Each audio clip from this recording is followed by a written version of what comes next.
Welcome, sleepy historians. Tonight you're invited on a gentle journey through the shadowed corridors of ancient Rome, where untold stories of passion, power, and hidden pleasures await your ears. As the city sleeps, we slip beneath the surface of Roman society to uncover what X was really like behind the marble walls and candlelit chambers. Before we begin, take a deep breath, relax your shoulders, and let the past slowly unfold. If you enjoy drifting off to the echoes of forgotten empires, don't forget to subscribe to the channel, like this video to support our sleepy travels, and comment below to tell us where in the world you're re-listening from tonight. We'd love to know where our quiet community is dreaming from. Now, let the tale begin. In the dim golden light of dawn spilling gently over the icy horizon, a young woman named Astrid stood alone by the edge of the fjord, her bare feet sinking into the damp moss that clung to the rocky earth beneath her as the cold wind whispered stories of her ancestors across the water's surface, and she breathed it in as if it were memory itself. For in her world, where the gods walked alongside mortals and fate was spun by the Norns, every breath was steeped in tradition, in desire, in mystery, and in the soft, stirring fire that lived behind every glance and under every fur-lined cloak. Astrid, daughter of Jorund the smith and Inga the weaver, had seen 16 winters pass, her body no longer the frame of a child, but blooming with the strength and grace of a shield-maiden, though her path, unlike her cousin Freytis, who trained with axe and sword, was shaped not by bloodshed, but by the hidden currents of womanhood, the unspoken power that Viking women held behind their eyes, within their hips, and around their hearts. She was not promised yet, though offers had come. Sven the leatherworker with his broad hands and quiet speech, Eric the merchant with silver rings and tales from Hidibi, even old Magnus, who owned 3 longships and a belly as wide as his beard, was long. But Astrid, despite her mother's careful nudging and her auntie's eager whispers, had not chosen. For there was something in her heart that stirred like embers under snow, something that did not burn for silver or grain, but for connection, for exploration, for the kind of knowing that could not be measured in bride price. Viking society, though often seen by outsiders as harsh and male-led, held within it a quiet reverence for its women, especially those like Astrid who came from respected lineages, and in her village, the rights of women extended far beyond weaving and raising children. They could divorce,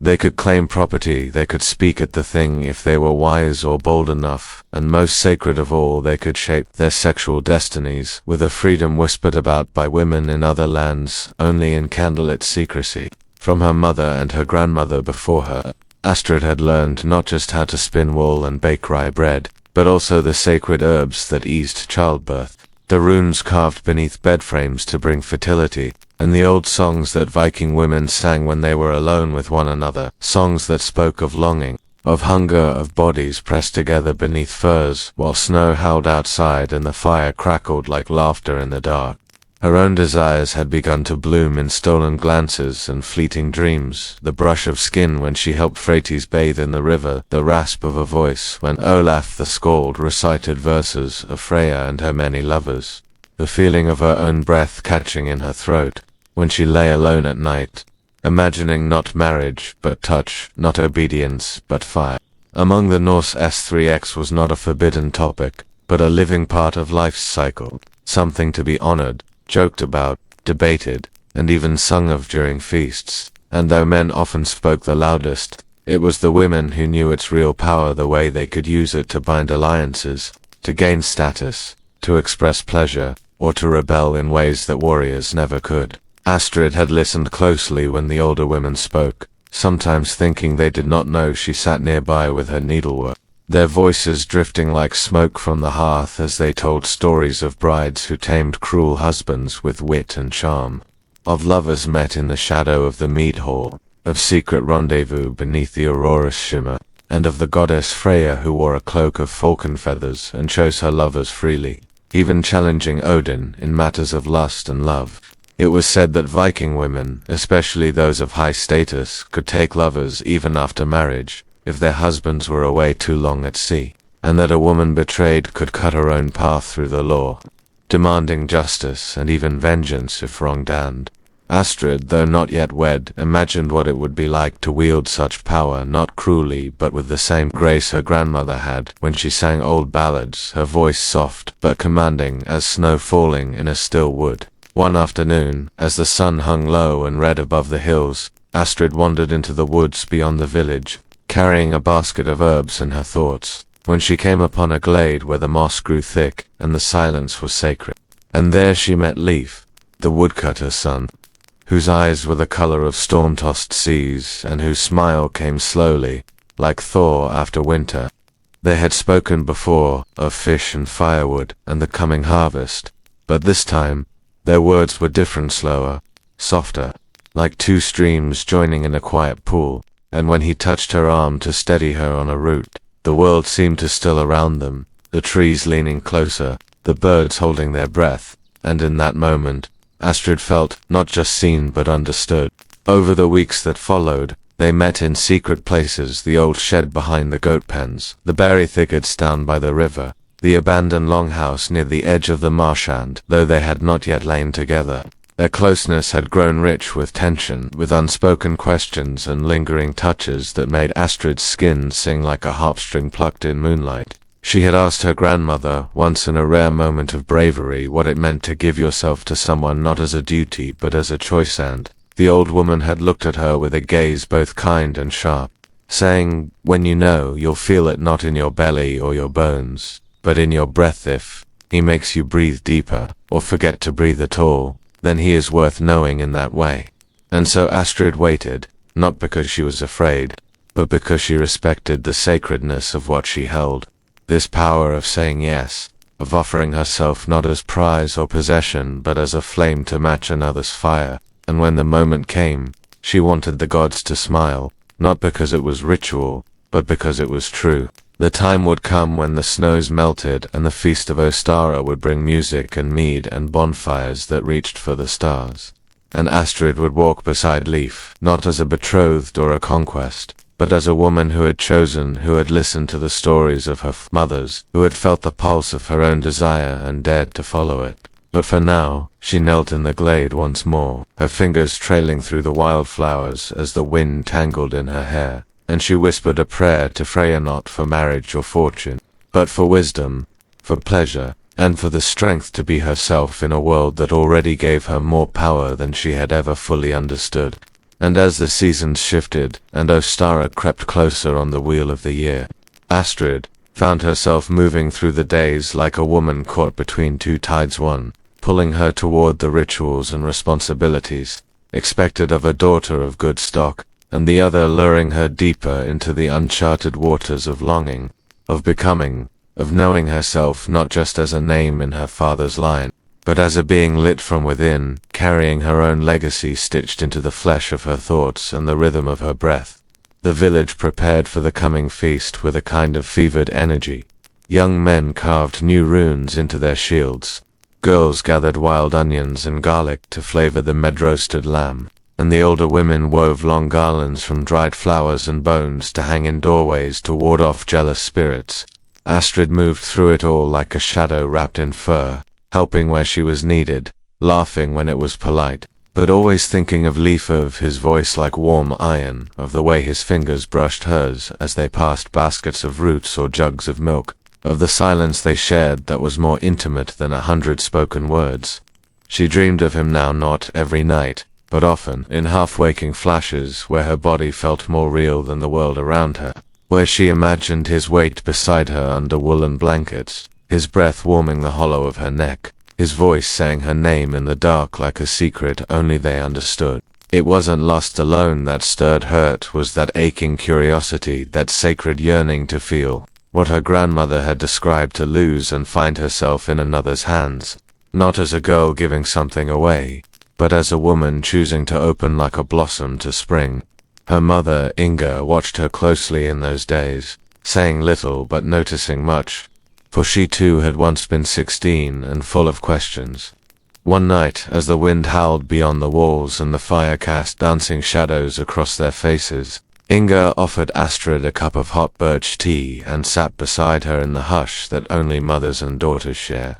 "There is no shame," she said gently. not looking directly at Astrid, in wanting more than safety. Astrid blinked, heart catching in her chest. Inga sipped her tea. I was not promised to your father when I first looked at him and wondered what it might feel like to run my fingers through his beard. I was promised to someone else, actually, but I waited. Not because I was pure or afraid. I waited because I was stubborn, and I wanted to choose. That night, Astrid cried quietly into her blankets. Not out of sadness, but something else, relief, perhaps. Or gratitude that the women who came before her had felt these same tremors in their bones and had not turned away. Leif was the son of a quiet man and a wild-eyed mother who once danced on the rooftops during a thunderstorm and sang songs in a language no one else remembered. He was not the strongest or the richest, but he had a stillness in him that made birds land near his feet and babies stop crying in his arms. Astrid saw him not as a boy with potential, but as a soul she might choose to braid her own life around, if the weaving felt true. They met again in the glade, the sky hanging low with spring clouds and the scent of damp earth rising like incense. He had brought her a carved hairpin, shaped like a serpent biting its tail, and when she took it from his hand, her fingers lingered over his. It reminded me of you, he said. Not because of the serpent, because it is a circle. No end, no beginning. Just, always. Astrid smiled, her heart tight and soft all at once. I don't know if I want to belong to someone, she said quietly, but I want to be seen, to be known. He touched her cheek, featherlight. Then let me see you, not to keep you, but to walk beside you. That night she lay in bed and traced the shape of the hairpin against her skin, thinking of all the women in the village who bore the marks of choice, not always obvious, but visible to those who knew how to look. The woman who never married but lived in the high cottage with her sister and painted her lips with crushed berries. The widow who took in a new lover each midsummer and wept for none of them. Even her own aunt who'd left her husband after he struck her once and built her own hall with her sons. Desire, Astrid was beginning to understand, was not just about heat and hunger. It was about power, about owning one's body like a warrior owns her sword, not for war, but for truth. And so the days passed, the snow finally vanishing from the shadowed hills, the streams swelling with meltwater, the birds returning to their branches with riotous songs of new life.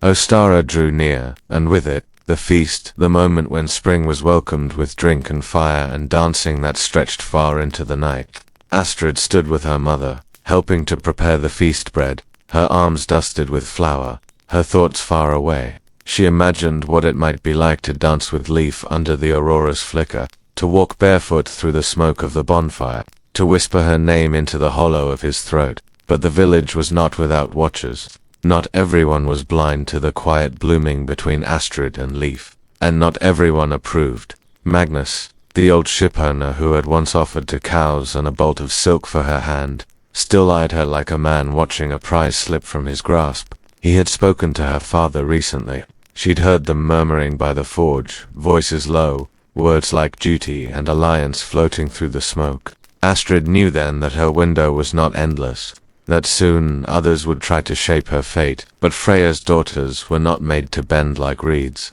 They were stones in the river, reshaping the current around them, and Astrid, with her eyes full of stormlight and her heart full of flame, would make her choice not with haste, not with fear, but with the quiet, steady certainty of a woman who understood what it meant to own herself, fully, even in a world that thought it had already written her story. The glade waited, so did Leif, and the night of Ostara would bring more than firelight, it would bring change, and Astrid would be ready.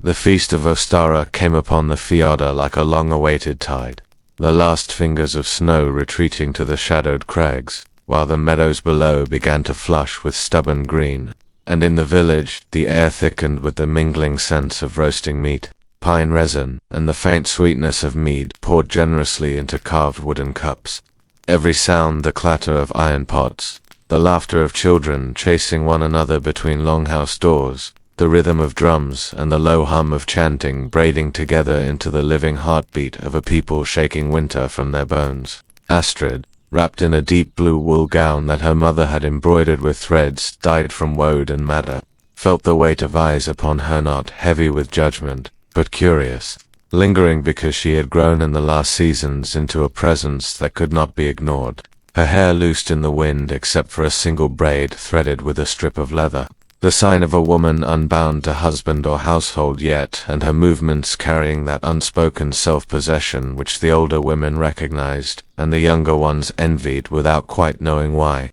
Leif was there, too, standing with a cluster of other young men near the fire pit, his tunic a rich brown that deepened the storm grey of his eyes, and though his laughter blended easily with theirs, Astrid knew by the way his gaze broke from the group and found her through the milling crowd, but he was marking her steps, each movement a quiet message between them in a language they had been learning for weeks. The sun bled gold over the horizon and the first of the ritual dances began. Astrid felt the pull not of the crowd or the drumbeat alone, but of the threads the Norns were said to weave above every head, and in that moment she thought of her grandmother's words about breath and choice. How the gods favored not those who surrendered blindly, but those who stepped into the current of their own desire with their eyes open. The women began to sing, their voices low and steady, carrying the old refrains that spoke of Freya's tears of gold and the lovers she welcomed into her hall. The words not shy or chastened, but ripe with the imagery of skin, of warmth, of shared breath in the long dark months, and Astrid felt that same fire bloom in her chest, uncoiling like a serpent waking in the sun. When she joined the circle, her steps were not for display but for herself, the sway of her hips answering the drum as naturally as the tide answered the moon, and though she did not look toward Leif if she knew he was watching, his silence as charged as touch, and when she finally passed near him in the turn of the dance, the brush of her sleeve against his knuckles was enough to draw a sharp inhale from both of them. Later, when the feasting was in full roar and the meat horns had been passed more times than any could count, she slipped away toward the edge of the settlement, her breath visible in the cooling night, the sky overhead, smeared with the green fire of the aurora, and there in the dimness Leif appeared as though summoned his steps. Careful on the frost-hardened ground, his voice low when he spoke her name, not asking but acknowledging. They walked without purpose until the lights of the village dimmed behind them, the only sound the faint crunch of earth beneath their feet and the far-off cry of an owl. And when they stopped at the edge of the old birch grove, Astrid turned to face him, the space between them taut with all they had not yet said. He did not reach for her at once. Instead, he stood close enough that she could feel the heat of him, close enough that his breath mingled with hers, and when at last his fingers found hers, they did not clutch but intertwined slowly, as if testing the fit. And Astrid realized that the moment her grandmother had spoken of was not a sudden storm but this slow, deliberate crossing of a threshold neither could recross unchanged. And so, in the birch grove where the pale trunks glowed like silent sentinels under the shimmer of the northern lights, Astrid let herself breathe deeper, let the night hold them in its ancient, knowing silence, and for the first time she felt the gods not watching from above, but breathing with them. The wind slid gently through the birch grove, carrying with it the faint perfume of thawing earth and the distant echo of drums still beating in the heart of the village, and Astrid stood within its pale silvered shadows, as though the world beyond had folded away, leaving only the breath between her and Leif, a slow, steady rhythm that seemed to weave into the air around them until even the stars above felt like silent witnesses to a moment neither of them had dared name aloud. She could see in his eyes not the bold claim of a man who thought himself entitled, but the careful hunger of someone who had waited, someone who understood that what stood before him was not a prize to seize but a flame to warm his hands against, a presence to meet without breaking its shape. And in that understanding lay the first true step toward the choice she had guarded for so long. He moved with deliberate patience, closing the space between them as though each inch was a vow, the soft crunch of frost under his boots mingling with the faint creak of leather from his belt, and when his hand lifted it was not to claim her jaw in some forceful tilt, but to brush a loose curl from her cheek, the pad of his thumb lingering a heartbeat too long against the curve of her face, a touch that was less about possession and more about memorizing her, as if he wished to carry the exact shape of her skin into whatever dream awaited him later. Astrid's breath caught in her throat at the contact, not from surprise but from the depth of it, the way the warmth of his fingers seemed to echo through her ribs. drawing forth the very breath her grandmother had spoken, of the one that made the world fall silent except for the pulse of her own desire. For a long moment they stood like that, the birches swaying faintly in the breeze, the aurora rippling green and gold overhead. And then she stepped closer, closing the last fragile gap until their chests nearly touched, her hand finding the rough fabric of his tunic, where it lay against the steady beat of his heart. She could feel him exhale, slow and measured, as though bracing himself against the weight of her nearness. And it was in that exhale she felt the truth he would not take without her word, and she would not give without his asking, yet both of them were already teetering on the edge of the answer. When his lips found hers at last, it was not the crashing together of hunger left unchecked, but the slow, deliberate meeting of two currents joining in the same river, his mouth warm and careful against hers, the faint taste of mead still lingering there, and though the kiss deepened by degrees, there was no haste, only the steady building of a fire that neither wind nor snow could touch. Astrid felt the tension in her spine soften her hands, sliding to the sides of his neck, where the skin was warm beneath the loose strands of his hair, her thumbs brushing against the faint rasp of stubble as she drew him closer. Not because she had been pulled, but because she had chosen to lean into the heat that had been growing between them since that first brush of hands weeks ago. The birch grove seemed to fold inward around them, the pale trunks, narrowing into a circle that felt almost sacred, and when at last they broke from the kiss, it was not to step apart but to rest forehead to forehead, their breaths mingling in the cool air, their eyes open and unflinching in the quiet between them. There was a question in his gaze, though he did not voice it, and she answered without words by letting her fingers trace down the line of his jaw, past the curve of his collarbone, until they rested lightly against the pulse at his throat, a silent declaration that she knew the risk of offering herself, and that she was willing to walk it with him.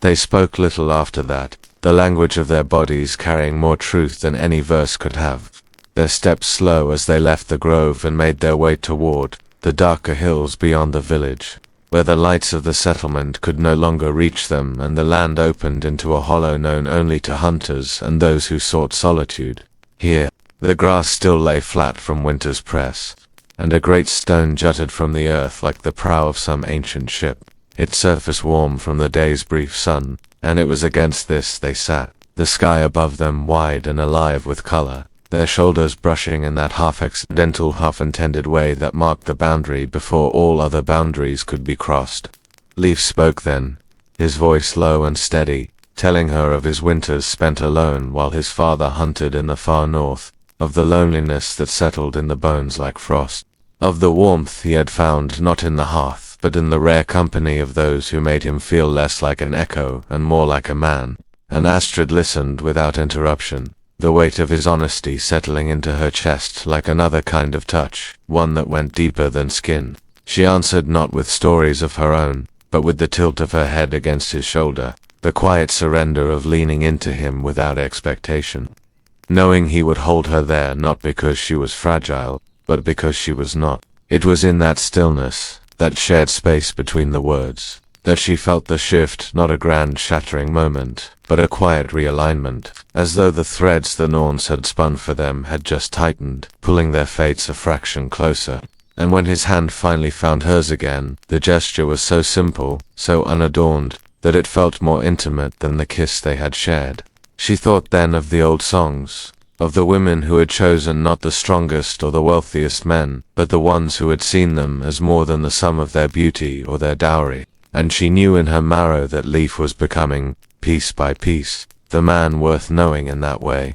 The night wore on, the cold settling more firmly into the hollow, yet neither of them moved to leave. Instead, they sat beneath the sweep of the northern lights, until the first hint of dawn began to pale the eastern sky, their silence companionable, their thoughts unspoken but twined together like the threads of a braid. And when they finally rose, Astrid felt a steadiness in her chest, a certainty that this was not the end of something but the slow patient beginning of a path that would demand both courage and tenderness in equal measure, a path she had been waiting to walk since the first time. She had wondered what it would mean to choose. In the golden haze of late afternoon, when the shadow of the Capitoline Hill stretched long and slender across the cracked stones of the Forum, Gaius found himself once again seated beside Livia under the lemon tree whose blossoms perfumed the air with a scent as delicate and sharp as memory itself, and as he gently leaned forward to offer her a fig soaked in honey, the silence between them felt not awkward but sacred, as if the city had finally learned to hold its breath and listen. Livia's fingers brushed against his as she accepted the fruit, and in that lightest touch there lived the promise of something ancient, a longing that predated language. And while merchants shouted in the distance and a senator's litter creaked past the basilica, she turned to Gaius and asked in a whisper meant for no gods and no walls, only for him, if he had ever truly loved someone so deeply that even their absence felt like a presence coiled in his chest. Gaius blinked, surprised not by the question, but by how ready his soul had been to answer. And though his tongue faltered, his silence said enough, because Livia smiled not in pity but in recognition, and slowly she began to speak of her youth, of a time when she too had waited beside fountains for someone who never came, and as her voice wove between shadows and leaves, the courtyard became a sanctuary not just of stone and time, but of unveiled truths. They spent that hour speaking not only with words but with pauses, with shared glances, and the unspoken agreements that form between people who know they are not strangers in each other's lives, but merely parts of a story that had waited too long to resume. And when the bells of the Temple of Saturn rang to mark the 6th hour, neither moved, because to move would be to rupture the spell that had finally begun to bind their hearts. That evening, as twilight painted the city in colors no painter dared mimic, Gaius brought out an old scroll wrapped in goatskin, a text forbidden by some priests, and mocked by others, a treatise on Etruscan rites of union, and as he read aloud the lines that described sacred bonds between souls, not just bodies, Livia listened with her eyes closed and her lips parted slightly, as if each word was not heard but tasted. The courtyard darkened, lamps flickered to life, and still they sat closer, now their knees almost touching their breath, synchronizing, not in hunger or lust, but in a communion far deeper than the flesh, a hunger of the spirit that could only be fed by understanding, by the gentle peeling away of fears, regrets, and masks, until only the truest self remained exposed. Later, under the stars, Gaius took Livia's hand and led her to the mosaic fountain where dolphins danced in glassy tiles, and he told her of his childhood, of the father who never returned from the northern campaigns, of the mother who sold figs in the Subura and taught him that kindness was a rebellion in a cruel world. And Livia, touched, revealed how her own family had forced her into a marriage at 14, how she had endured the touch of a man who never once asked her what she loved, what she feared, what she dreamed of at night. Their stories collided like comets, flaring and fading into the dark, leaving trails of fire in their wake, and in that collision was born something fierce and fragile, a new mythology forged not of gods and monsters, but of two weary people daring to love again despite every scar, every warning. In the days that followed, the courtyard became their temple, and their rituals were simple: a shared bowl of pomegranate seeds, a walk beneath the cypresses, a whisper of poetry from Ovid or Catullus, a soft hum of a song Livia remembered from her childhood by the sea, and always, always, the quiet thrill of nearness, of knowing that their souls had found rhythm not in the thunder of passion, but in the gentle murmur of respect. Gaius, ever the scribe, began to write again, not just of laws or lost traditions, but of love as resistance, of tenderness as a language, and in his ink the faces of Livia's smiles took shape, her laughter curled like vines across the margins. And the more he wrote, the more he realized that history had ignored people like them, people who did not conquer with swords but with patience, with empathy. And so, one late night, with rain falling in a hush like prayers, they lay side by side beneath linen sheets, not tangled in ecstasy, but simply touching palms, breathing in tandem. And Gaius whispered that perhaps the gods had not abandoned Rome, but had simply grown tired of its noise, and had come instead to listen here, in this small courtyard where love had not screamed but whispered its name. Livia turned her face to his, kissed him not with fire but with grace, and said that in all the temples she had ever entered, none felt so holy as this place where they had undressed not only their bodies but their pasts, their pain, their hopes, and had found each other whole, wanting nothing more than to be seen, heard, and remembered. As dawn softened the edges of Rome and the first thin light pooled in the low place between the domes and porticos,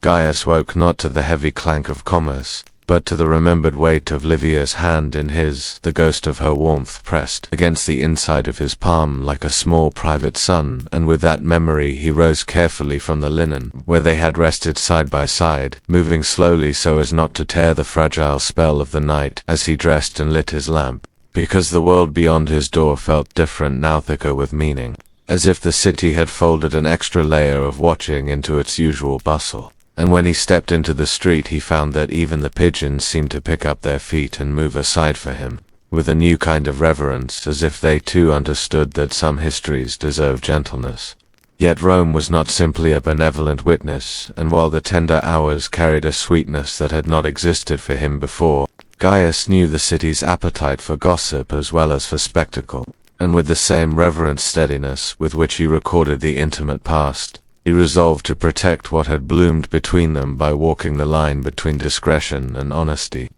For the scrolls he kept were not only a refuge for lost stories, but a mirror that, if shattered, might cut those whose faces he had come to cherish.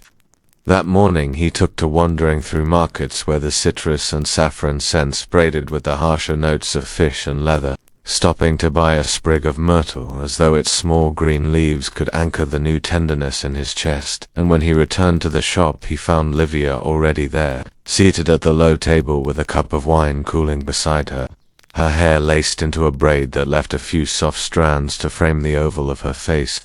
And for a long time they simply sat like that, two figures at the center of a room filled with ink and whispers, sharing small observations about the city, until Livia, as gently as the turning of a page, told him of a new memory she wished him to write. A tale not of triumphant generals but of a seamstress who had taught a senator's son how to stitch a hem as a prelude to learning how to tenderly stitch wounds. A parable of care that made Gaius smile because it sounded like a hymn to the everyday acts that made life habitable. They decided to read together that day, not the grand treatises that littered many a library shelf, but small folded notes uncovered from old trunks, letters written in the cramped hand of women who had signed away fortunes or taken them back, petitions to magistrates asking for recompense after slights that involved more than property because what had been taken was dignity. And as Gaius recited the words aloud, Livia closed her eyes and breathed with him, the cadence of their voices joining like low strings in a gentle chorus.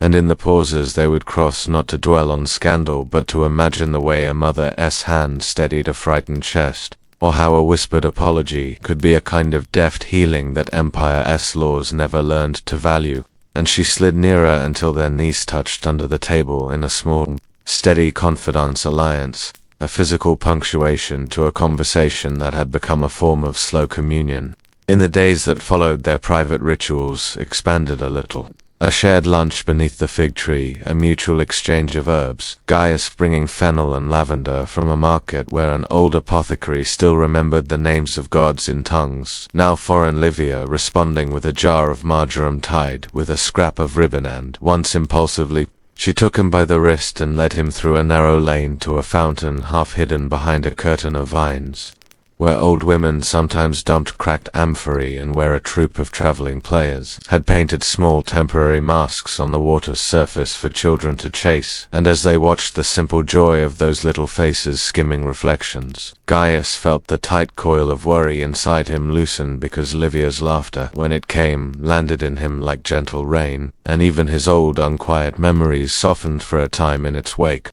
But the world outside their small orbit was not idle, and rumor, like a stray ember from some tavern's pyre, found ways to drift into corners no lamp had long warmed. While Gaius transcribed fragments of memories, and Livia walked the city collecting the soft secret languages of domestic life, a neighbor's idle comment at a carpenter's bench became a curdled whisper at the fountain, and then a line of verse at the markets, and finally a knot of suspicion at a meal among relatives who mistook tenderness for impropriety. And it fell upon them as a reminder that even the gentlest of revolutions to souls deciding to speak truly drew eyes that preferred spectacle to stillness. Yet rather than panic, they met this new pressure with a strained, deliberate gentleness, speaking to each other more openly still about boundaries and the armor they might need to wear while still holding on to the softness that made them human. One afternoon they walked to the temple of Venus, not to worship but to observe how votive offerings stacked in corners like small bricks of hope,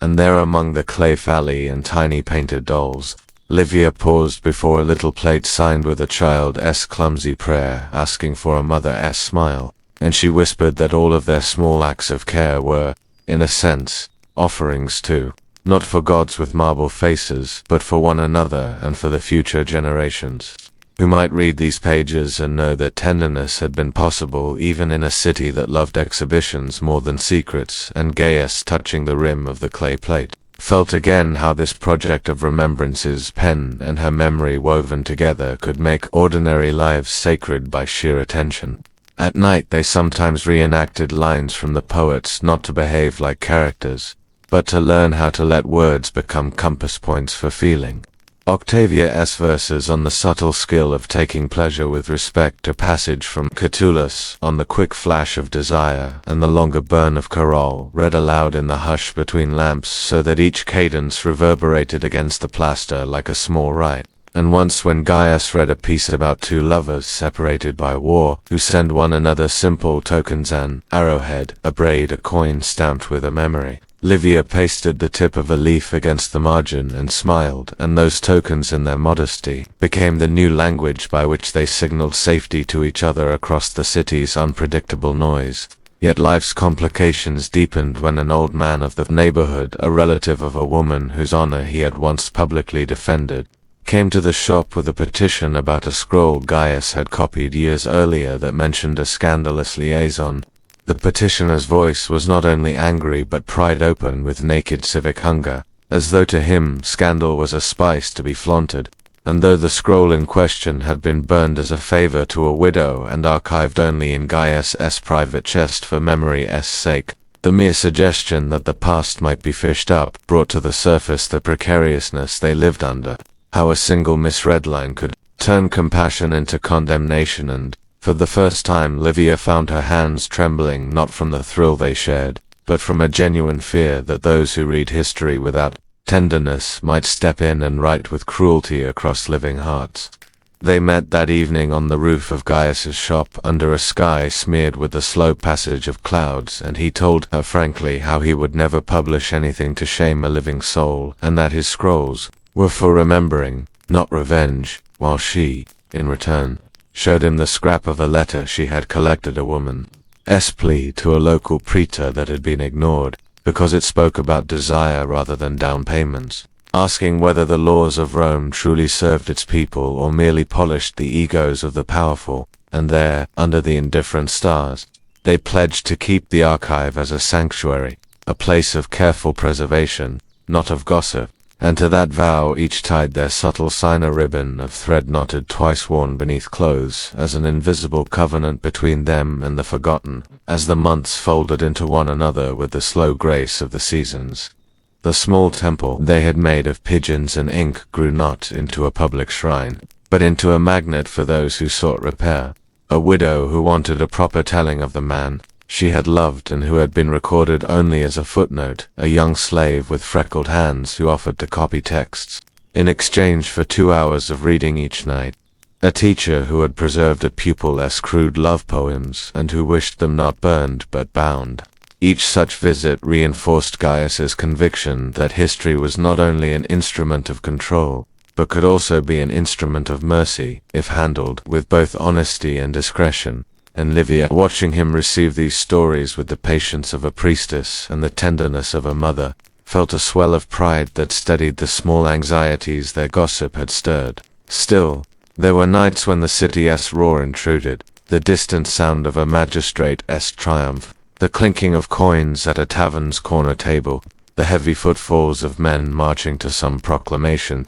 and on such nights Gaius would think of Diona's stories of Greek hetaery, and of the ways cultures taught women to hold knowledge and desire as dual currencies, and he began to wonder whether Rome, wrapped in its own grand myths, could ever truly honor the quiet courage of those who dared to love without spectacle, a question he turned back into ink as an essay that he never intended for public reading, but intended instead as a beacon to guide anyone who might one day find his chest of scrolls. One late autumn evening, when the leaves along the Appian looked like small dying coins, a messenger arrived bearing a small, sealed note from Octavia, whose own domestic life had been complicated by a father who sought to arrange her match for political gain, inviting both Gaius and Livia to a small dinner where conversation would be carefully curated to include poetry, philosophy, and a certain patron who collected rare manuscripts. And though Livia hesitated, thinking of gossip and consequence, she agreed because she trusted Octavia, and because over months the idea of being seen not as a scandal but as a thoughtful woman had become one of the small gifts she allowed herself with Gaius's quiet support. And so they dressed with modest care, thread and ink swapped for fine but humble tunics, and stepped into the night in which the city seemed to hold its breath. Watching at the dinner, Octavia's guests studied them like small curiosities, at first polite and cool. But as the wine loosened tongues and the chosen poems warmed the room, conversation shifted toward the nature of memory and the ethics of recording intimacy, and Gaius, with Livia at his side, spoke calmly about the clipboard of life he kept, not to enumerate sins, but to keep the texture of ordinary days alive, to ensure that no person's softness would be eroded by the hard edges of public myth. And by the end of the evening, the patron, an older man with a collection of tasseled volumes and a soft spot for the forgotten, slid a small coin across the table, not in judgment but in endorsement, saying that Rome needed guardians of tenderness as much as it needed generals. And the clink of that coin felt like an absolution, a subtle shift in the city's mood toward those who honored the quiet. On their walk home beneath a moon that seemed to have been polished for the occasion, Livia slipped her fingers into Gaius's and said simply, "We are dangerous, perhaps, not because we seek spectacle, but because we refuse to be silent." And he squeezed her hand in agreement, knowing that to live as they had chosen, open-hearted, careful, bound together by shared stories, was to carry a responsibility that asked them to be brave in small ways each day, to hold up their scrolls like shields of memory, not to provoke but to protect. And as they reached a little shop whose wooden sign creaked in the night wind, the city's distant sounds folding in upon themselves like a chest closing, they both smiled with a tired solace, ready to sleep and to rise again, to put ink to leaf and to make of private lives a public kindness that might, one day, soften stone. Beneath the lavender blush of dawn, when the streets of Rome still dozed in the soft weight of morning fog and the first stirrings of the market came only as distant murmurs, Livia woke to find Gaius already seated at the low table, a wax tablet before him, his head bent, as though the very air might hear the secrets he pressed into the surface, and she lay there a moment, watching the lines of his shoulders, the steady rhythm of his breathing, knowing that in that silence something unspoken yet urgent was taking root between them, something that did not need the fanfare of vows or the sanction of priests, but simply the quiet consent of two hearts aligned. She rose without sound, her bare feet tracing the cool mosaic floor, and came to stand beside him, the faint scent of myrrh from her hair mingling with the faint tank of ink. And when he glanced up, it was not surprise that met her gaze, but recognition, as though he had been waiting for her presence to finish whatever thought his stylus had been chasing. And she leaned down, reading the half-formed words about a love not bound by property or lineage, but by the choosing of each dawn to remain, to return, to stay, and the sight of it made her throat ache with a tenderness so sharp it felt like both blessing and wound. They ate breakfast in the courtyard, dates and almonds and a small wedge of cheese drizzled with honey, the light shifting over the lemon tree's leaves until the air shimmered in soft gold. And as they ate, Livia spoke of her dreams, the one where she walked barefoot through an olive grove and each tree whispered her name, the one where she sat on the prow of a ship and the sea lifted her without fear. And Gaius listened as though each dream were an edict worth inscribing in marble, asking questions not to pry but to understand the shape of her inner world, the currents that carried her when no one was watching. When the market called them, they walked together, neither rushing nor clinging,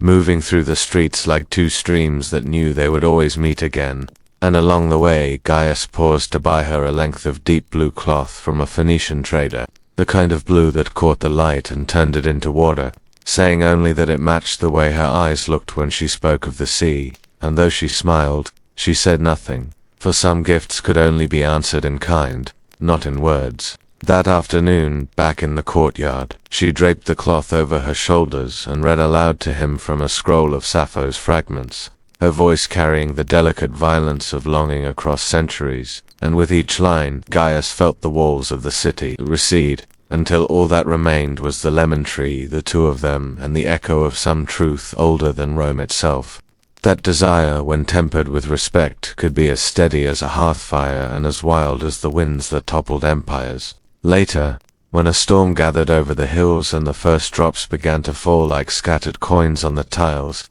they stayed outside, letting the rain soak their hair, their tunics, their skin, until Gaius reached for her hand and she did not hesitate. And in that touch, beneath the open sky, they spoke without speaking of how rare it was to find such shelter not in walls or roofs, but in another person's steady gaze. And when night returned, carrying the scent of wet stone and blooming myrtle, they lay again side by side, this time their laughter spilling softly between them as they told each other the smallest details, the foods they hated as children, the sounds they found most comforting the first time they each understood that the world could be both cruel and beautiful in the same breath. And, as they drifted toward sleep, Gaius thought that if the gods had truly gone silent, then perhaps it was because they too wished simply to listen to this, the slow weaving of two lives into a single quiet story that did not need to be written in the histories to endure. The next morning unfolded in that unhurried way that only belongs to days unclaimed by duty,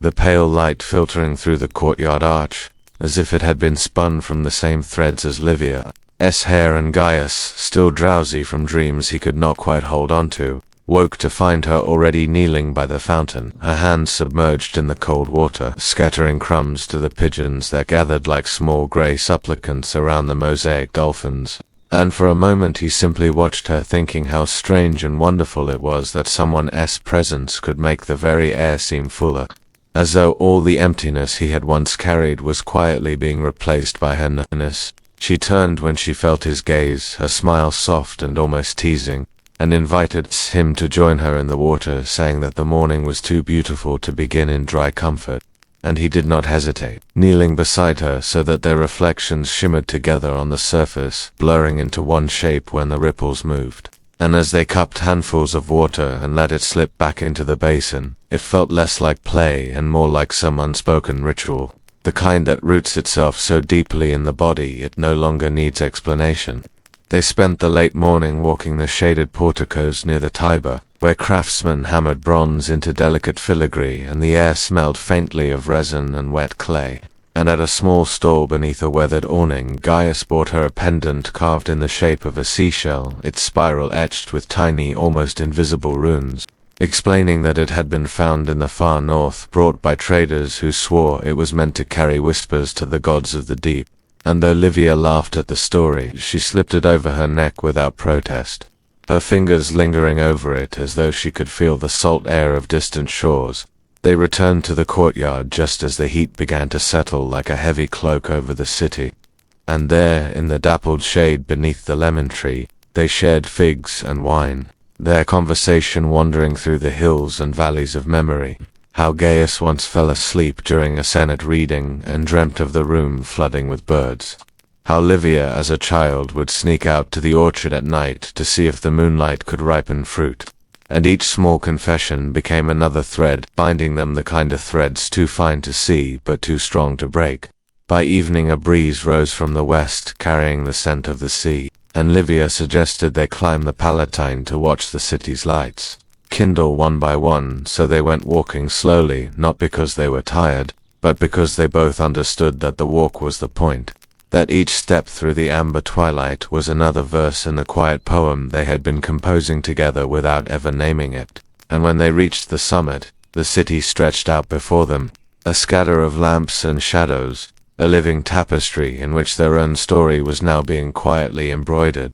They stayed there long after the first stars appeared, speaking less and less, until words seemed too small for the weight of the moment, and instead they stood close enough that the warmth between them was its own language. the pulse of something inevitable humming in the space where their shoulders brushed. And when they finally descended back toward the forum, the silence they carried was not emptiness, but the fullness of two people who no longer needed to fill every pause to know what the other felt. That night, in the quiet of the courtyard, Gaius read to her from the scrolls of an old poet whose name had long been lost to the censors, verses that spoke of love not as conquest, but as a harbor safe from storms yet open to every changing wind. And Livia, eyes half closed, listened as though those words had been written only for them, her hand resting lightly over his, her breathing steady and sure, until the lines of the poem blurred into the lines of their own unfolding, and the night itself seemed to lean closer to listen. The following morning began with the faint hum of market voices drifting in from the distant streets, the smell of fresh bread, mingling with the sharper notes of rosemary carried on a breeze that wandered lazily into the courtyard, and Livia, wrapped in a loose linen shawl, stood beside the lemon tree watching a shaft of sunlight fall across the worn tiles, as though the gods had chosen that single spot to bless for the day.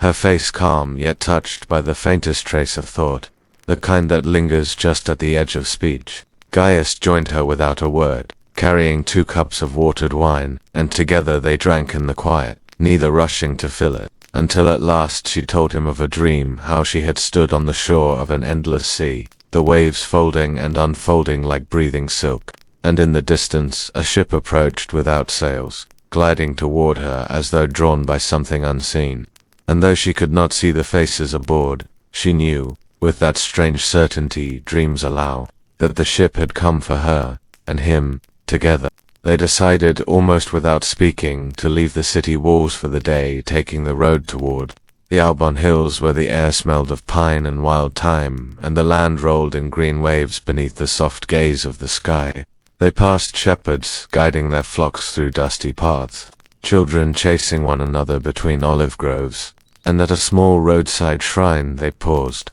leaving an offering of figs and bread for the spirit of the place. Gaius murmuring a prayer not for fortune, but for the constancy of whatever thread had begun to weave them together. By midday they found themselves at the edge of a lake, its surface gleaming like polished bronze beneath the sun, and there they sat on a flat stone, feet bare in the cool water, speaking of what their lives had been before this strange convergence. Livia telling of nights spent staring at a ceiling that felt like a sky with no stars, Gaius recalling years in which the only voices he heard at dusk were his own thoughts, circling the same unanswerable questions. And, as their words unfolded, they began to understand that the deepest part of their bond was not built on joy alone, but on the quiet recognition of each other's loneliness, and the gentle daring it took to share it. They returned to the city as the sun began to sink, its last light staining the marble facades with the color of ripe apricots, and in the courtyard, Livia lit the oil lamps one by one, their flames soft and steady, while Gaius brought out his writing board and began to set down the events of the day not as a record for history, but as a private testament, a way to keep the moments from fading into the haze of memory. For he had come to believe that certain days were worth preserving whole, without the sharp edges of dates or names. Later they shared a meal of roasted lamb with herbs and bread still warm from the oven, eating slowly, savoring each bite as though it were part of some greater rite. And when the plates were cleared, they lingered at the table, speaking of the future not in grand visions, but in small, possible shapes. A trip to the coast when the heat broke, planting herbs in the courtyard, reading the scrolls neither had yet dared to open, and it was in these modest dreams that they found a kind of freedom, the ability to imagine a life not bound by duty or fear but by choice. When the night deepened, they lay together on the bench beneath the lemon tree,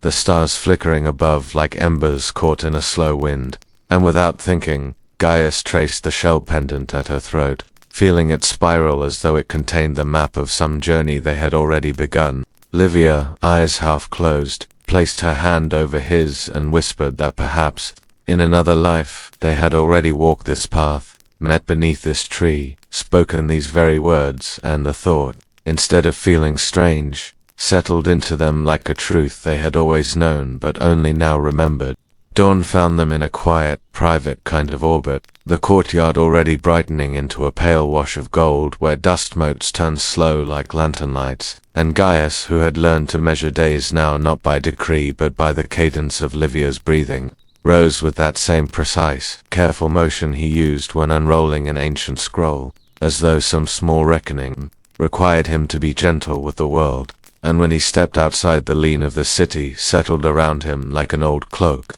familiar and worn, and he felt an odd peace because, however fickle Rome might be, the small sanctuary they had built of porcelain, cups, lemon trees, and ink-scented pages seemed unassailable, until rumor, which always traveled faster than the speed of kindness, found its way into the market and then into a neighbor's idle tongue, and by noon an oblique question from a customer about the nature of the parchments he kept had tightened like a string across his chest, reminding him that tenderness in a city such as theirs was both a gift and a liability. Livia heard bits of it too. A half-phrase caught outside a baker's door, the way a woman at the fountain cleared her throat when the topic circled too close, and for a moment they stood together at the low table with nothing more than a single cup of cooled wine between them. Glances traded like small pledges, deciding in silence how to answer the world that wanted to turn their quiet into spectacle. And yet what made them brave was not a lack of fear, but the deliberate way they kept returning to one another,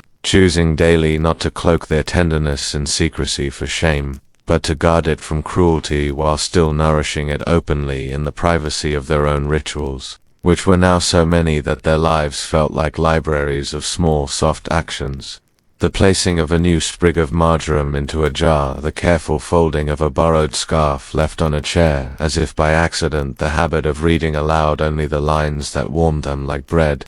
The first test did not arrive as a shout, but as a polite, well-composed summons, a visitor at the door with the measured stare of the provincial official who knew how to make rain sound like a favor. And when Gaius opened to him on the threshold, there was in the man's hand not a sword, but a folded sheet sealed with the signet that proclaimed family lineage and entitlement. The visitor spoke of a lost record, of a fragment copied years earlier, that mentioned names now inconvenient to those still alive, and he asked, not cruelly, but as one asks the moon for light, whether Gaius still kept certain documents that might affect the standing of a household, if set to air and in. That question lay an implied knife, the sort that would not merely cut reputation, but could rend the fragile sanctuary they had created, and Gaius, grounding his voice, answered with the prudence of one who had long ago learned the difference between truth and the display of truth. Livia, who had been arranging ink-stained pages at the far table, came forward with the serenity of a woman who had spent years learning how to keep both hearth and honor.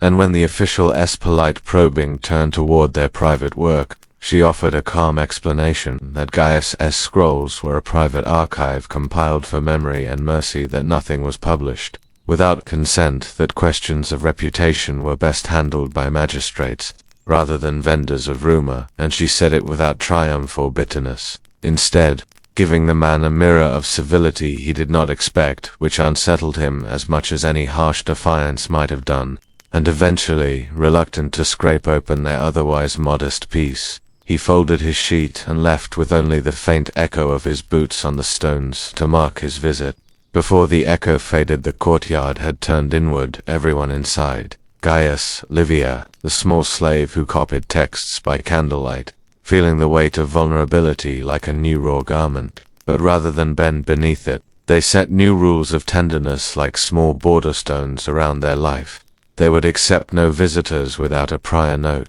They would redact names from anything living that might bring a family to shame. They would act as a sanctuary rather than a provocation. And in this they found not only protection but a deeper moral form that made Gaius's archive resemble not a curiosity cabinet but a covenant between the living and the dead, a place where memory was stewarded with compassion rather than displayed for appetite. Their pact, fragile as it was, invited other stories to them like moths to a lamp, and the arrivals were not always grand. A soldier from the frontier who sought the comfort of hearing his mother's voice in a letter read aloud. A seamstress with a crippled hand who wanted her love letters rebound into something that could rest gently on a shelf without being judged. An old tutor who recited the last poem he had ever taught and then asked simply that it be kept. not sold, to remind some future reader that tenderness once existed in this city. Each petition strengthened the sense that their work mattered beyond a day's bread, and as their small community grew in trust, so too did Livia and Gaius's mutual devotion, a devotion that was now less about private consolation, and more about public stewardship done in whispers rather than proclamation.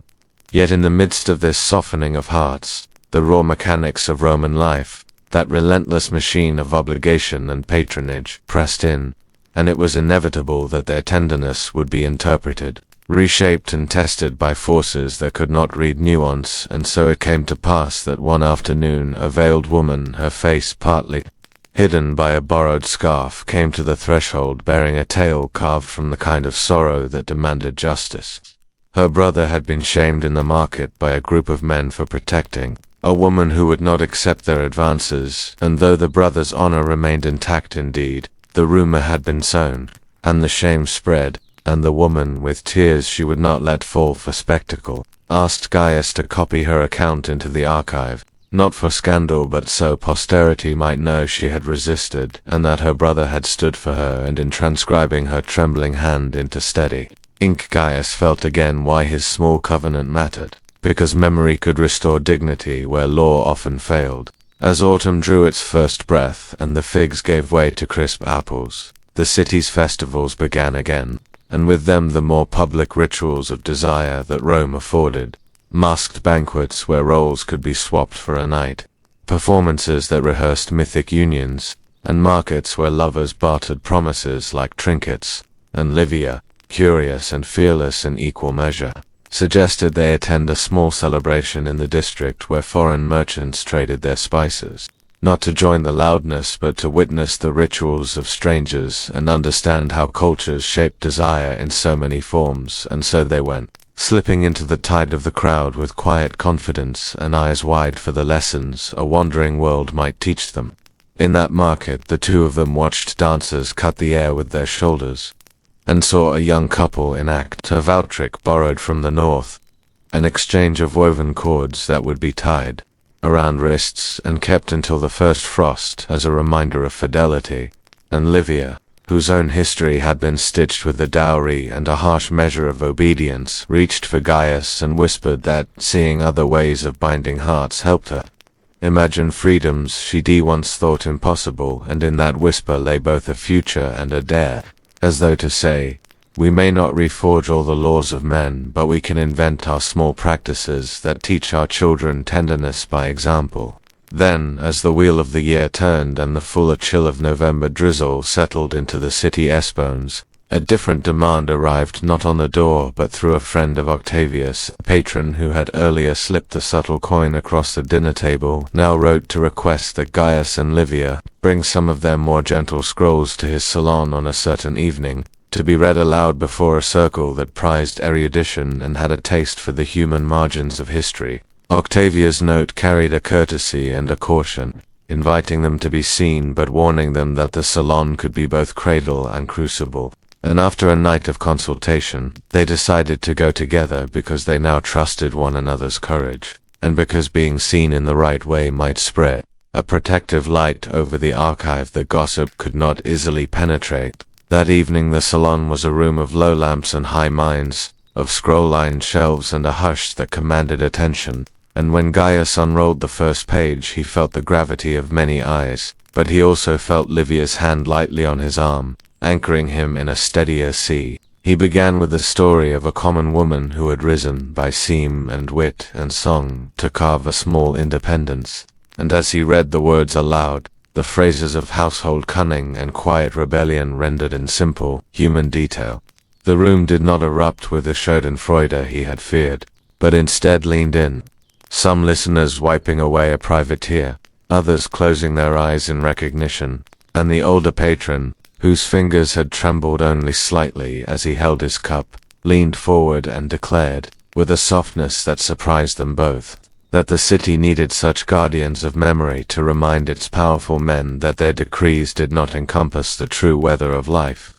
That night, their return to the small courtyard felt like a slow victory, not a triumph of banners but of the small resolute fact that stories told with honor could bend the arc of public sympathy. And though the world beyond their latched gate continued to hum with greed and spectacle, they slept that night with a steadier heartbeat because the salon had felt like a lighthouse in a bay full of wreckage. As they continued their work in the weeks that followed, transcribing letters and binding loose verses into careful volumes, a new thread wove itself into the texture of their days, a thread of mentorship, for young readers and apprentices began to seek them out, hungry for a form of history that taught compassion rather than ranking, and that taught how love could be both tender and responsible. They took on a small handful of such pupils, teaching them to copy scripts slowly and to listen to the cadence of the living, and in teaching they themselves learned that mercy required not only memory but the discipline to steward it well.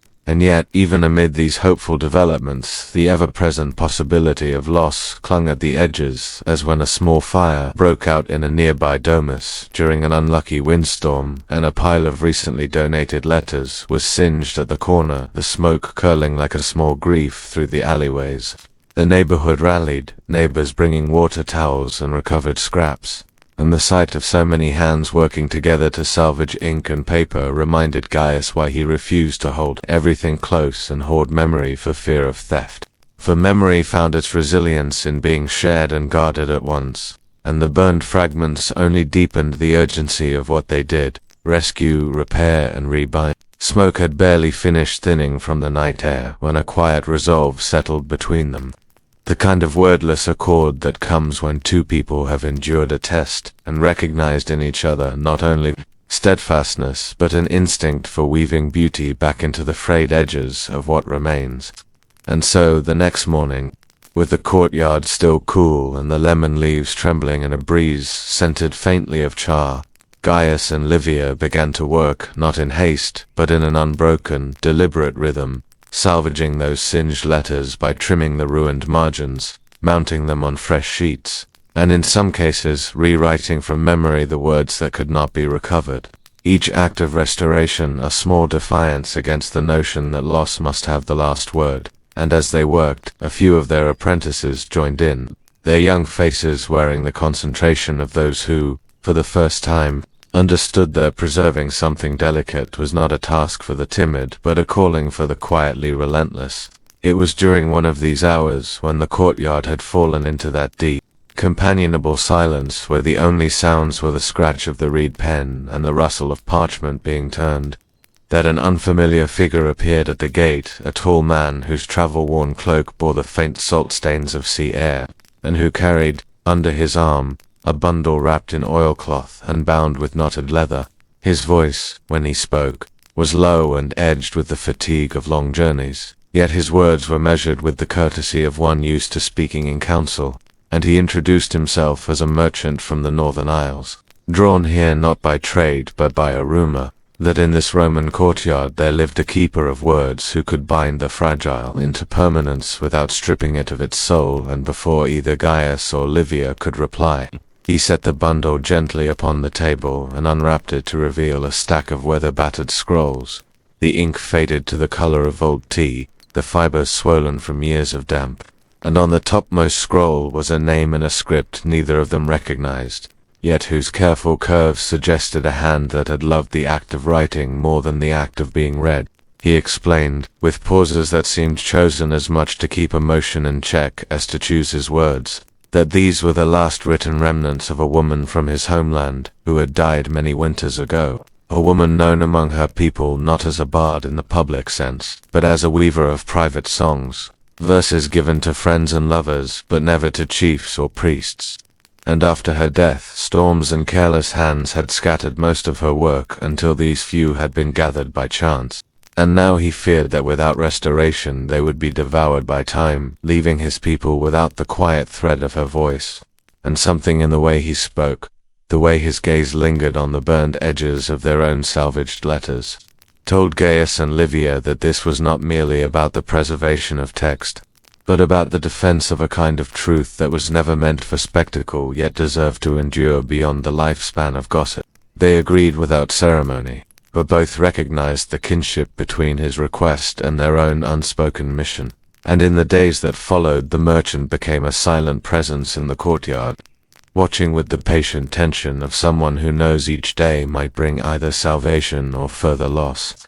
And as Gaius worked on the delicate task of humidifying and flattening the curled scrolls, Livia busied herself with translating the phrases that emerged, finding in them a strange music, a cadence unlike Latin, with words that bent around feeling rather than marched toward a conclusion. And she remarked quietly one evening, as the lamp smoked and the merchant dozed against the wall, that perhaps all languages of tenderness sound more alike than different when whispered in the dark. This slow labor unfolded over the span of a week, during which the city beyond their gates swelled with the noise of approaching Saturnalia, that annual unbuttoning of rank and restraint when masters served slaves, streets danced with torches, and public jests blurred with private daring. And though they did not intend to plunge themselves into the city's full frenzy, Gaius suggested that when the work was complete they might offer a small Saturnalia gift to their apprentices, not coins or garlands,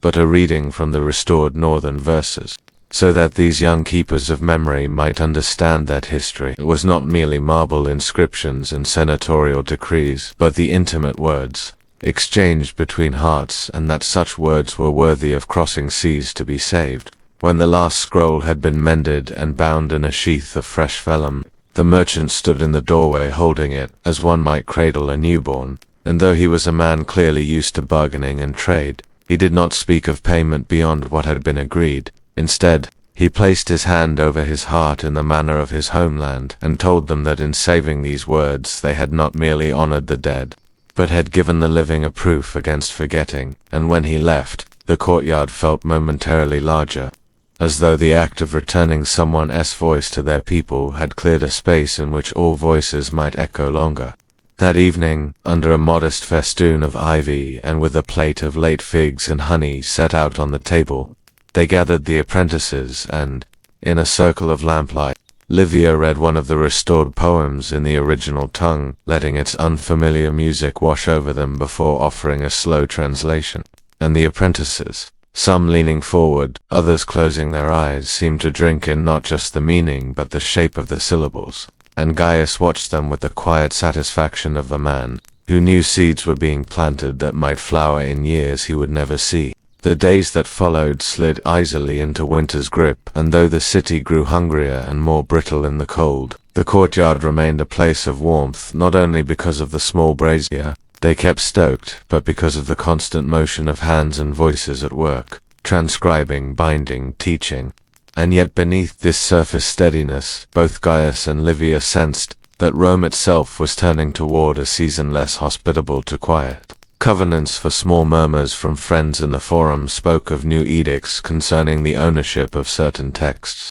of increased scrutiny over gatherings where unlicensed readings took place, and though such edicts were not yet enforced with vigor, they were like the first thin ice on a fountain, fragile, deceptive, and likely to spread unseen until it caught the unwary. One grey afternoon, as rain traced narrow rivers down the walls, a runner arrived, breathless, with a message sealed not with wax, but with a twist of crimson thread. A private signal known only to a few of Livia's old acquaintances from the women's market, and when she untied it, she found a note warning that a magistrate's aide had been asking casual questions about the woman who reads foreign verses in her courtyard. And though the tone of the warning was not yet alarmed, it was enough to make them look at each other with the sober knowledge that what they preserved and shared, however gentle in intent, could be recast as subversive by those who needed only a pretext. Rather than shutter their work, they resolved to adapt, to deepen the discretion. That had always been part of their practice, and so they began holding certain readings only at dusk with the gate closed and a trusted neighbor keeping watch in the street, and they shifted some translations into metaphor, letting the heart of the text remain intact while softening any phrase that could be twisted into a political provocation. A dance of subtlety that made the apprentices marvel at how one could shield truth without betraying it. Yet even as caution grew, so too did their intimacy, for nothing sharpens the sweetness of shared bread and quiet conversation like the knowledge that such moments might be numbered. and in those winter evenings with the rain outside muffling the city's harsher noises, they found themselves speaking in longer threads, not only of the day's work but of the lives they had once imagined for themselves, of the places they had not yet seen, of the ways in which love, whether bound in marriage and friendship or in the patient labor of preserving another S-words, could be an act of resistance against the slow erosion of humanity. It was during one such evening that Livia, her hands warm from holding a cup of spiced wine, told Gaius that she had once dreamed of standing on a cliff in the northern provinces where the sea strikes the rock so hard it sings, and that in the dream she was holding not a person but a single scroll, the words inside it bright enough to light her face. And Gaius, hearing this, said quietly that perhaps dreams were only memories from the future, and that if she wished, when spring came, they might make such a journey, not only to see the place, but to deliver words there as they had received them, so that the circle of giving and keeping might continue beyond Rome's stone walls. The promise hung between them like the glow of the lamp, steady, fragile, and utterly real, and though neither could know whether Rome would grant them such a season of peace, both understood that even the thought of walking toward that distant cliff together was enough to sweeten the labors of the coming days, which would be filled, as always, with ink, with parchment, and with the quiet, unyielding art of keeping love alive in a city that did not always value it. It was in those warm hours after the marketplace had begun to empty and the shadows of the basilica columns stretched long across the cobblestones, that Gaius found himself seated at his low wooden table with a wax tablet before him and the faint smell of olive oil and dust in the air, the day's coins neatly stacked in a clay bowl to his right, and the faint murmur of two older merchants drifting in through the open doorway, as if the city itself refused to fall entirely silent. And he knew in that moment that the stories he had begun to write in the past weeks were now something more than mere distractions for quiet afternoons, for they had taken on a kind of life that drew him deeper each time the stylus touched the wax, as if each name, each place, each whispered recollection from an old friend or passing customer wove itself into a tapestry that stretched far beyond the Via Sacra, and into the hidden corners of Rome that most never saw. And so, as the sun dipped lower, he thought again of the woman called Livia, whose laughter had once filled the dim back room of a tavern near the Suburra, and how she had spoken to him in that half-playful, half-serious way about the feasts of a certain noble household where guests were chosen as much for their wit as for their beauty, and how she had hinted that in those candlelit rooms one might see senators, poets, and even gladiators mingling without the stiff masks of public life. And so he pressed the stylus harder into the wax and began to write, letting the memory carry him as if he himself were again standing in that shadowed corner beside her, the air rich with the scent of baked honeycakes and wine heavy with resin, the low murmur of conversation, broken by sudden bursts of laughter, and the faint glimmer of gold from a necklace resting against Livia's collarbone as she leaned closer to tell him of a certain night when the host, a man of considerable influence, had ordered the musicians to play a slow lilting tune, while the guests, emboldened by drink, began to dance in pairs and trios, their sandals sliding on the polished floor, and how the boundaries between stranger and acquaintance seemed to dissolve as easily as the wax of the candles melting into the bronze dishes. And as he wrote, he realized that these tales were not merely gossip but windows into the way desire and power intertwined in Rome, how a glance across a banquet table could be as dangerous as a whispered conspiracy in the Senate,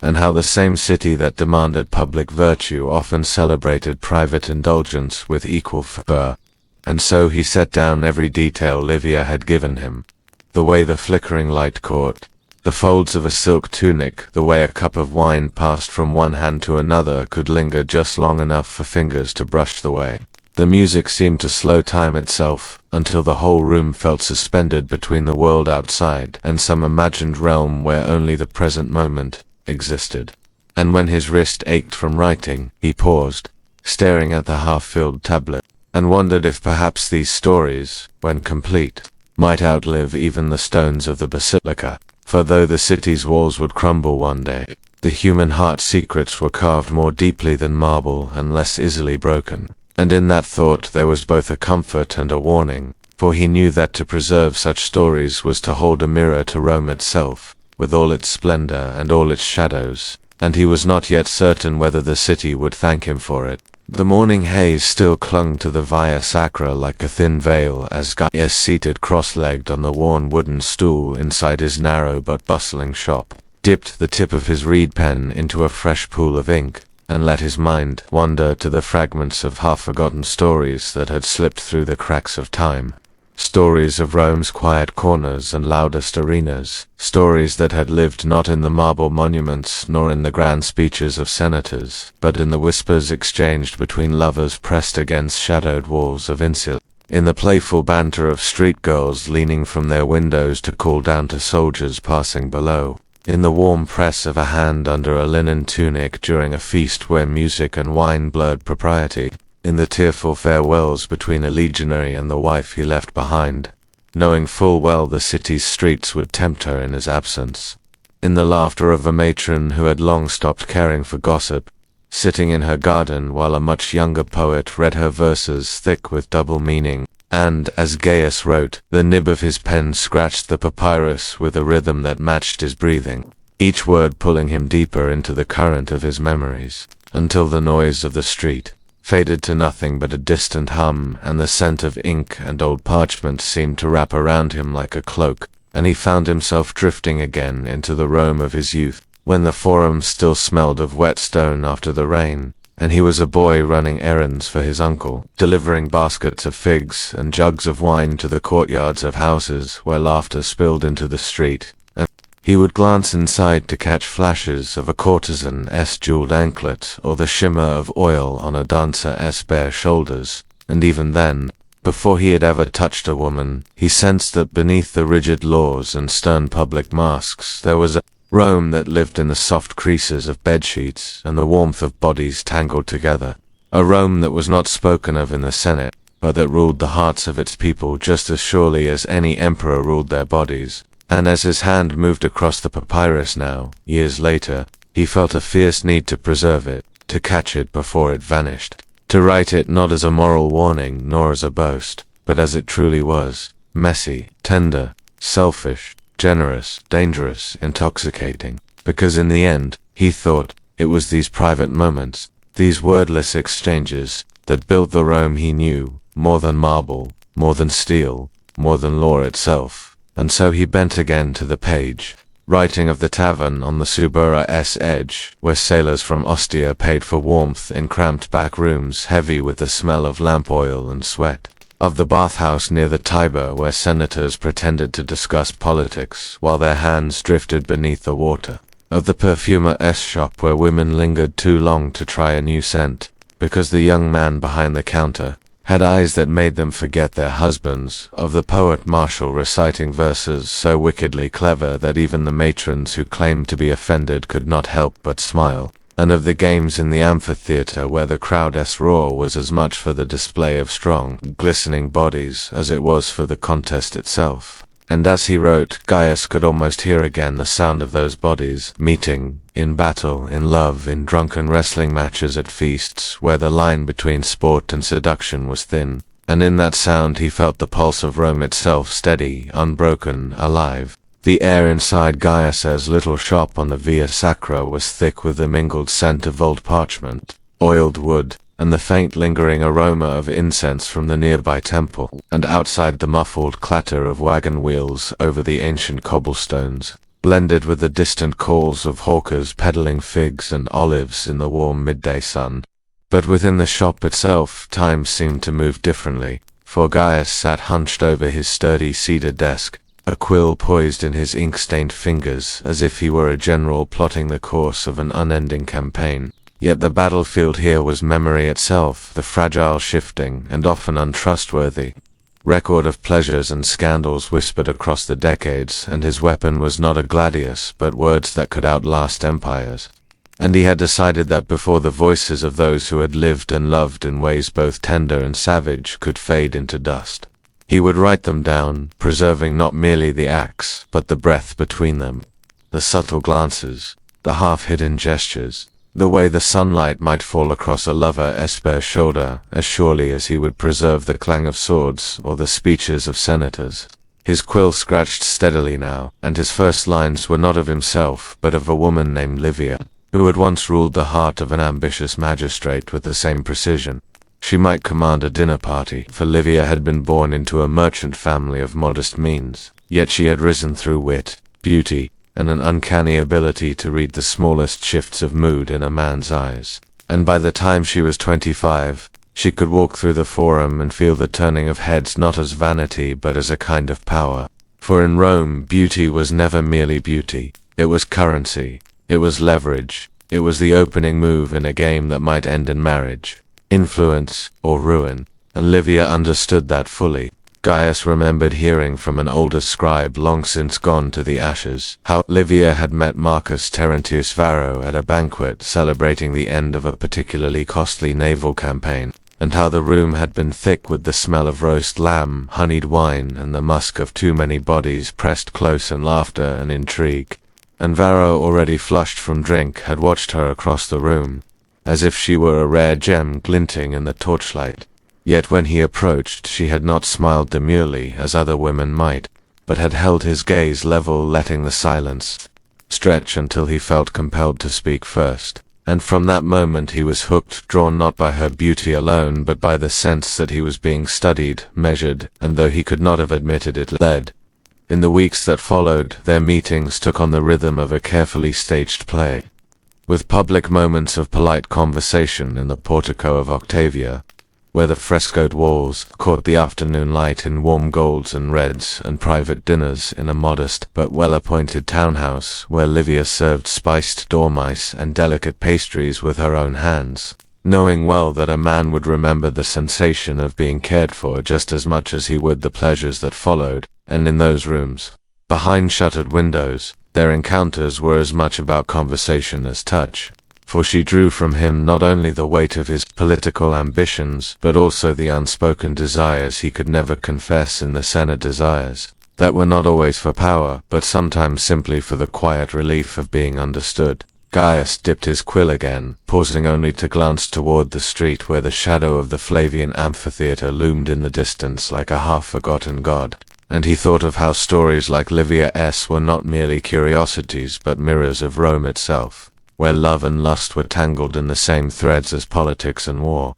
And he shifted to another tale, this one of a young gladiator named Publius, a man whose body bore the map of every fight he had survived, the scars on his chest crossing like the streets of the Suburra, yet whose eyes, a pale grey that caught the light like polished steel, betrayed a gentleness that had made him the subject of whispered speculation among the women who crowded the lower tiers of the arena. It was said that Publius had once been the favored companion of a wealthy widow named Cornelia, whose late husband had left her an estate sprawling with olive groves outside Tiber, and that she had first seen him not in the sands of the amphitheater, but in the training yard, where she had gone with a friend to observe the fighters, ostensibly to evaluate one for purchase as a bodyguard, but in truth to indulge the thrill of watching men in the flush of youth and strength. And Cornelia, who had grown weary of the stiff courtesies of her social circle, had been struck by the way Publius moved, fluid, deliberate, never wasting motion, and by the way he met her gaze without fear, as if he knew something of her already. Their affair, as Gaius had heard it, began with a series of clandestine visits under the pretense of arranging business, but soon the pretense wore thin, and she would send for him openly, having him bathe in her private quarters where the steam from the marble basin clung to their skin and softened the outlines of their bodies in the lamplight. And in those hours he was no longer the property of the ludus, but hers alone, though both knew the arrangement could not last forever. For Rome did not easily forgive women who blurred the lines between patronage and passion, and men like Publius could be claimed by death as easily as by another's coin. Gaius wrote on each line a thread in the tapestry he was weaving, knowing that these were not merely tales of desire, but fragments of a truth the historians might ignore, that in Rome, intimacy was as political as any speech in the forum, and the bedchamber could be a stage upon which the fate of alliances, reputations, and even laws was decided. And he wondered if, perhaps, future generations would look upon these words not as scandal, but as insight into the heartbeat of an empire that had believed itself eternal. It was in the dimming amber light of the next day, when the dust of the Via Sacra clung to the hems of Gaius' tunic like an old memory, and the city's air carried the faint scent of roasted barley bread and the sharper tang of pickled fish, that he returned to the small back table of his shop, where the scroll from the previous night still lay unfurled, the ink half dried and smelling faintly of resin, the half-finished story of the imperial mistress's midnight banquet waiting like a whisper interrupted. And as he lowered himself onto the worn wooden stool, he felt once again that pull from the past, the quiet compulsion to capture it all before it slipped into the same silence that had swallowed 1,000 other tales. So he dipped his reed pen back into the ink and began to write, his mind wandering to the shadowy, candlelit chambers where gold-threaded curtains swayed gently in the night breeze to the sound of musicians playing low and slow on their lyres, and to the subtle gestures between guests that told stories no poet dared inscribe directly, stories that were always hinted at in the tilt of a head or the lingering press of a hand against another's wrist. And as he shaped each word, he thought not only of the event itself,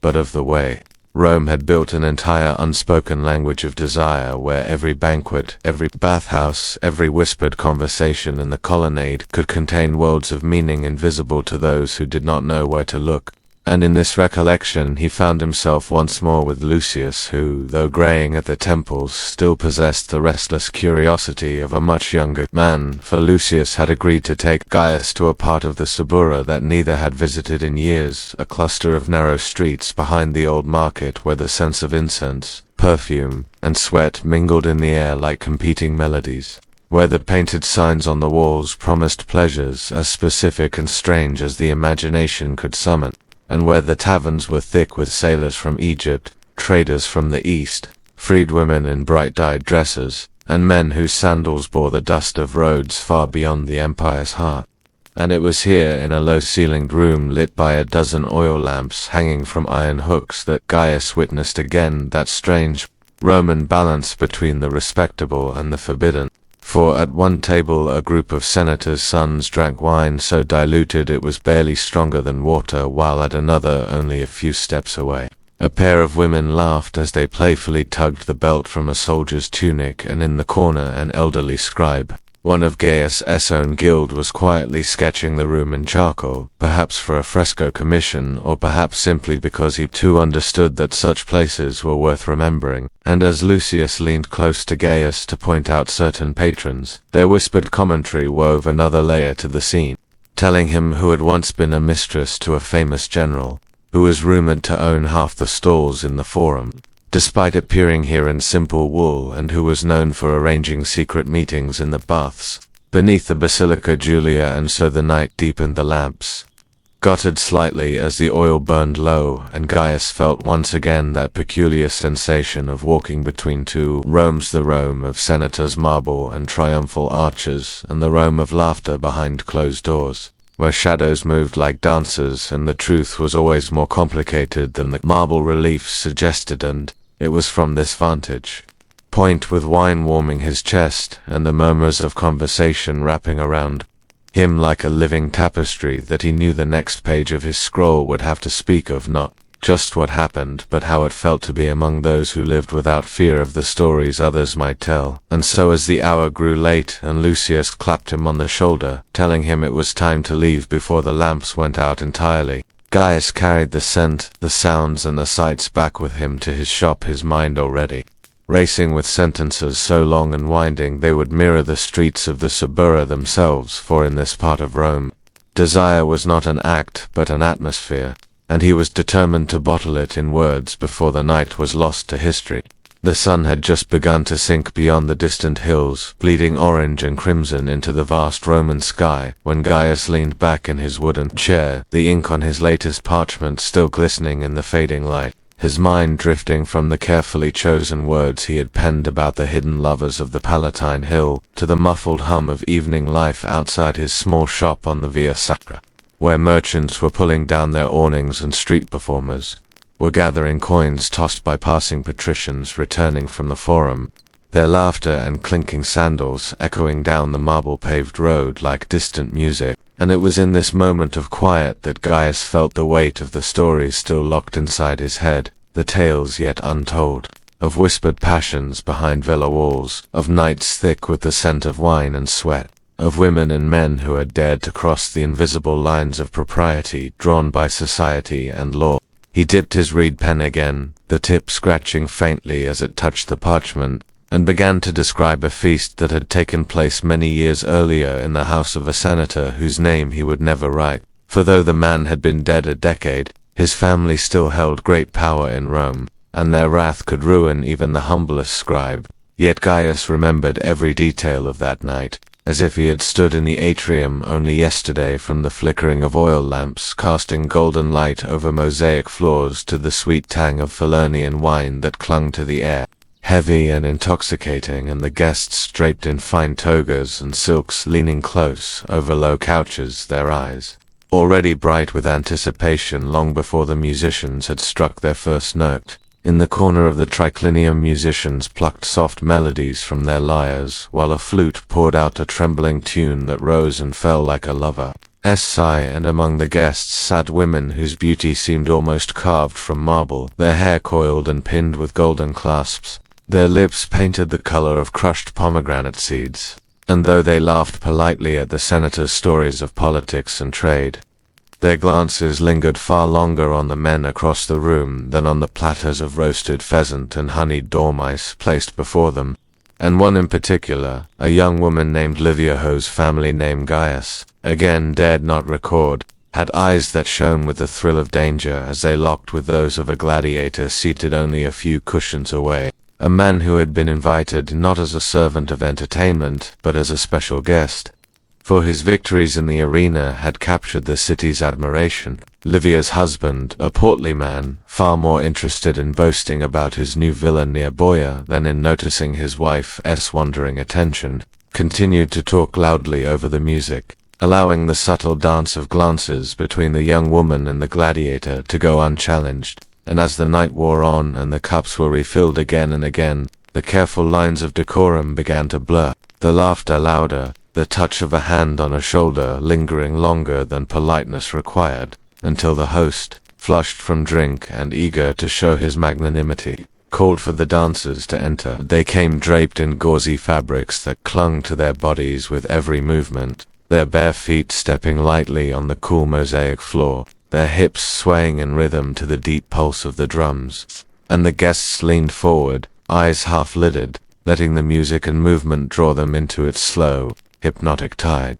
And when one dancer, a tall man with olive skin and eyes that glimmered like dark wine, took Livia by the hand and pulled her gently to her feet, the entire table cheered, mistaking her startled laughter for pure delight, and though she hesitated only for a moment, the faint flush on her cheeks betrayed both her excitement and her awareness of the many eyes upon her. The gladiator watched, his jaw tightening ever so slightly, and when the dance ended and the guests began to mingle freely, he made his way toward her through the crowd, their meeting masked by the clamor of greetings, and the clink of goblets, and they spoke in voices low enough to be lost beneath the music, their words unknown to all but them, though Gaius, standing in the shadow of a column that night as he delivered fresh ink to the host's steward, caught the briefest fragments, something about the moonlit gardens behind the villa, and he had no doubt what the rest of the conversation implied. That night, as the torches outside flickered in the breeze and the air was perfumed with the mingled scents of myrrh and citrus blossoms,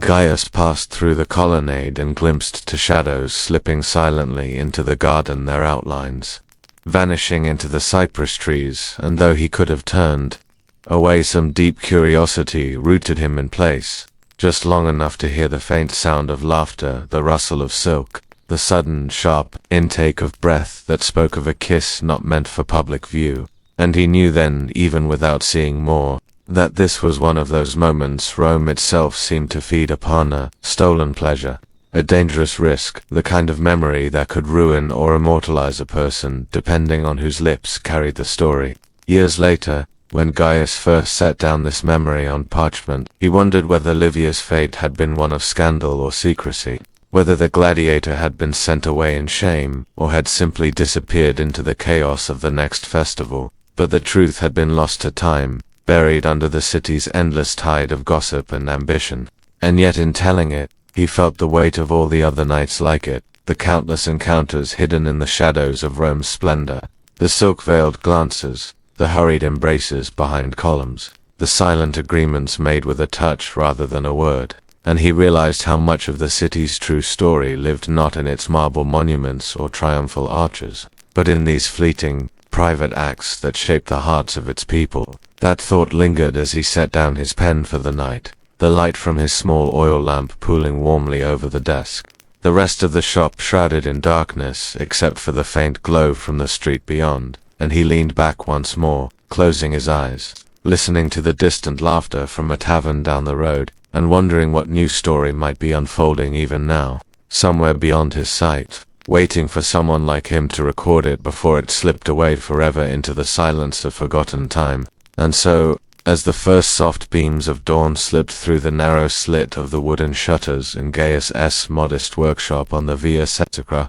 illuminating the dust motes that danced lazily in the still morning air, the old scribe set down his worn reed pen, its one sharp nib now blunted from hours of careful, deliberate strokes upon the smooth papyrus, the ink in the shallow terracotta pot beside him beginning to thicken and crust as though urging him to rest. For he had spent much of the night coaxing the last memories from the hidden corners of his mind, letting them flow in long meandering lines that told not only of the pleasures and practices of Rome, but of the way love itself had threaded through its crowded streets, its marble forums, its smoky taverns, and its whispered alcoves, where shadows hid the most human truths. The faint sounds of the awakening city seeped into the room, the distant creak of cartwheels on cobblestones, the bark of a mongrel dog chasing some unseen rival down an alley, the rhythmic clop of hooves as a cavalry patrol changed watch, the rising murmur of merchants setting up their stalls,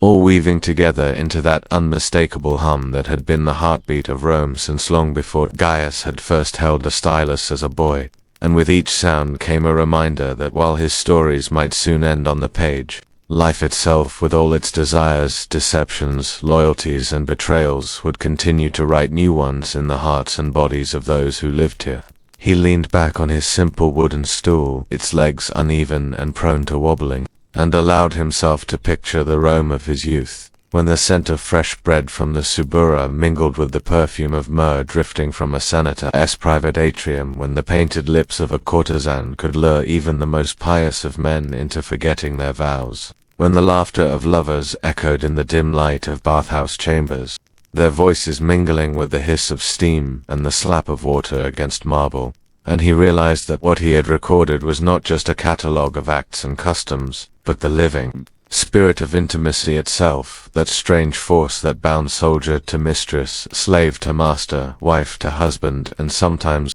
in defiance of law and order, man to man or woman to woman, for Rome with all its laws had never truly mastered the law of the heart. As his mind wandered to the figures who had passed through these tales, the shy young bride whose veil was lifted with trembling fingers, the jaded patrician whose appetite for novelty led her into scandal, the tavern dancer whose hips told more stories than any poet's verses, the philosopher who swore that love was the highest form of wisdom yet found himself undone by the touch of a calloused hand. He felt a pang of affection for them all, as though they had been his companions, sharing his bench, leaning close to whisper their secrets while the lamps burned low, until he had promised to keep them alive in ink, even as time tried to erase their footprints from the forum's worn stones. The final sheet of papyrus now lay covered in his steady script, each line marching neatly down to the margin like ranks of disciplined legionaries, and though his fingers ached and his eyes felt heavy, there was a quiet satisfaction in knowing that somewhere, perhaps centuries from now, another soul might unroll these scrolls and hear Rome speaking through him,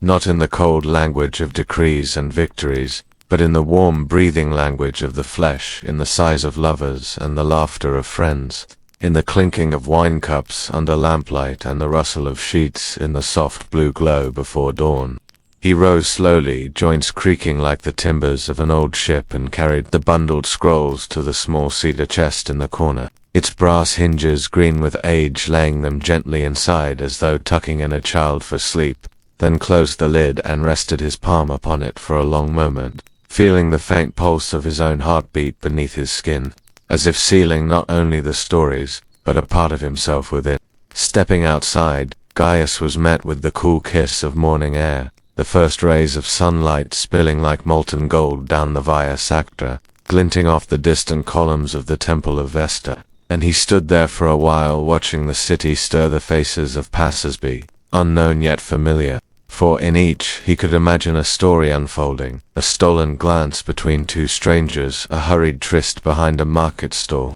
a promise whispered under the stars. And he knew then that the stories of love, lust, and longing would never truly end, for they were written in the very stones of Rome and in the blood of those who walked upon them. And so, with a faint smile and the calm satisfaction of a man who had finished his work, Gaius turned back into his shop, lit the small oil lamp for the day ahead, and returned to his seat, ready to greet the next curious traveler or wandering soul who might wander in, perhaps to buy papyrus, perhaps to seek counsel, or perhaps, unknowingly, to add their own thread to the endless tapestry of human desire, a tapestry that would continue to be woven long after his name was forgotten, but whose warmth, like the heat of the Roman sun, would never fade. In the end, these were not merely stories of the flesh, but of the heart, and if you have listened closely, dear listener, perhaps you too have heard the timeless truth that echoed through Rome and still echoes now, that while marble crumbles, empires fall, and names vanish into the dust, the longing for connection, the need to be seen and touched and cherished, remains unbroken, as old as the first dawn and as enduring as the last. And with that, our journey through the intimate life of ancient Rome comes to its close, the scrolls sealed, the lamps dimmed, and the city once more bathed in the eternal light of a new day.